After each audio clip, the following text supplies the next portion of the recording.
Selamat datang kembali di channel kami. Kali ini, kita akan memasuki dunia mistis yang mencekam dengan sebuah cerita horor yang pasti akan membuat bulu kuduk kalian merinding. Siapkan diri kalian untuk mendengarkan kisah Jalan Angker Penuh Misteri, Teror di Malam Gulita. Jangan lupa untuk menyalakan notifikasi agar kalian tidak ketinggalan cerita-cerita menegangkan lainnya. Mari kita mulai. Jalan Angker Penuh Misteri, Teror di Malam Gulita. Di sebuah desa terpencil, terdapat sebuah jalan yang dikenal oleh penduduk setempat sebagai Jalan Angker. Jalan ini menghubungkan desa tersebut dengan kota terdekat, namun jarang sekali ada yang berani melaluinya, terutama saat malam tiba. Banyak cerita mistis yang berkembang tentang jalan ini, dari suara-suara aneh hingga penampakan makhluk gaib. Malam itu, Andi dan teman-temannya, Budi dan Sinta, memutuskan untuk mengambil jalan pintas melalui Jalan Angker. Mereka baru saja pulang dari sebuah acara di kota dan ingin segera sampai di rumah. Walaupun sudah banyak mendengar cerita seram tentang jalan tersebut, mereka merasa percaya diri dan menganggap semua itu hanya mitos belaka. Setelah beberapa kilometer, mereka memasuki bagian jalan yang paling sepi. Pohon-pohon besar di kiri dan kanan jalan membuat suasana semakin gelap dan menyeramkan. Lampu mobil Andi adalah satu-satunya sumber cahaya yang menerangi jalan. Angin malam berhembus kencang, membuat dedaunan bergesekan dan menciptakan suara-suara aneh. Tenang saja, ini cuma cerita orang-orang tua untuk menakut-nakuti kita, kata Budi mencoba menenangkan suasana. Namun rasa tenang itu tidak berlangsung lama. Tiba-tiba, di tengah jalan, mereka melihat sosok berdiri membelakangi mereka. Andi menginjak rem mendadak. Mobil berhenti dengan suara decitan ban yang tajam.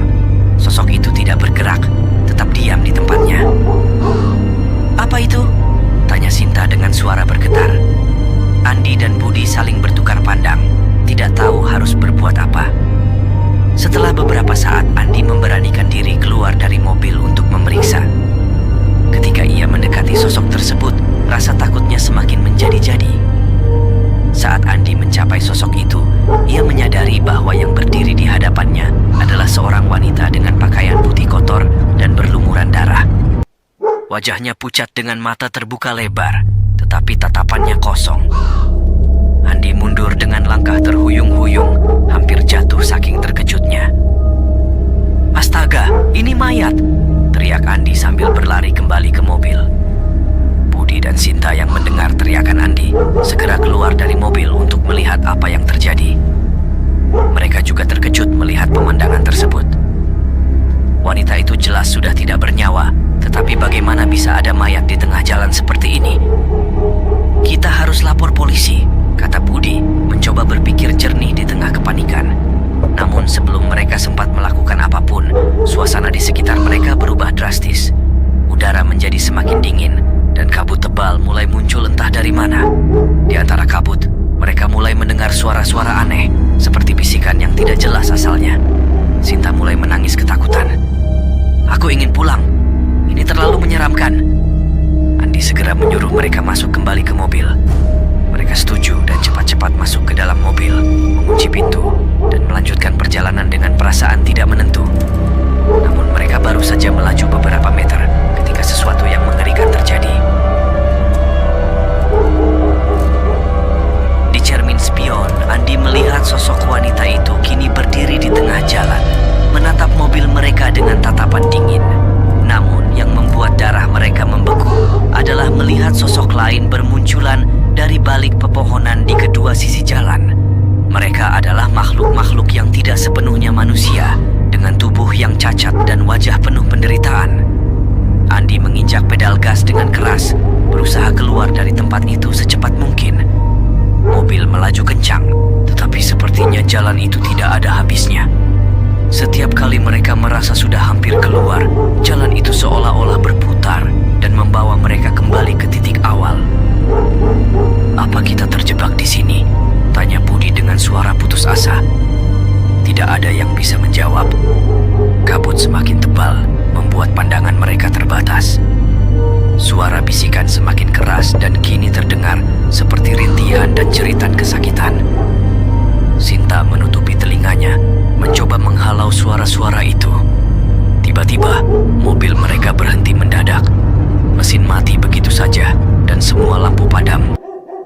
Mereka terjebak di kegelapan total, hanya ditemani oleh suara angin yang berhembus dan rintihan-rintihan dari kegelapan. "Ini tidak mungkin," kata Andi dengan suara gemetar.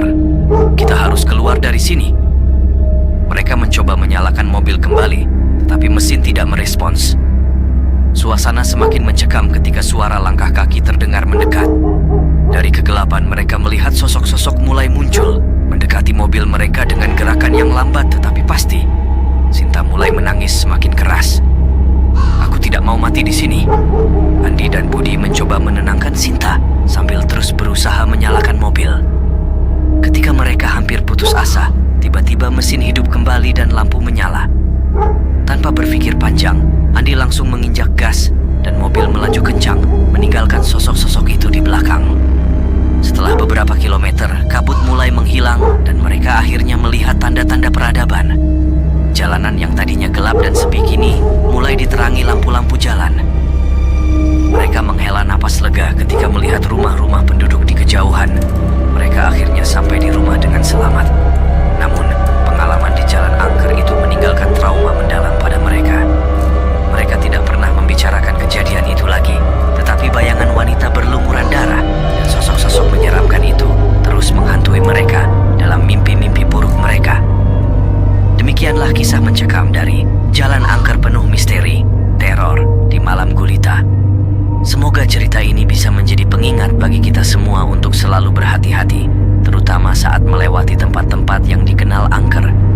Jika kalian suka dengan cerita ini, jangan lupa untuk like, share, dan subscribe channel kami.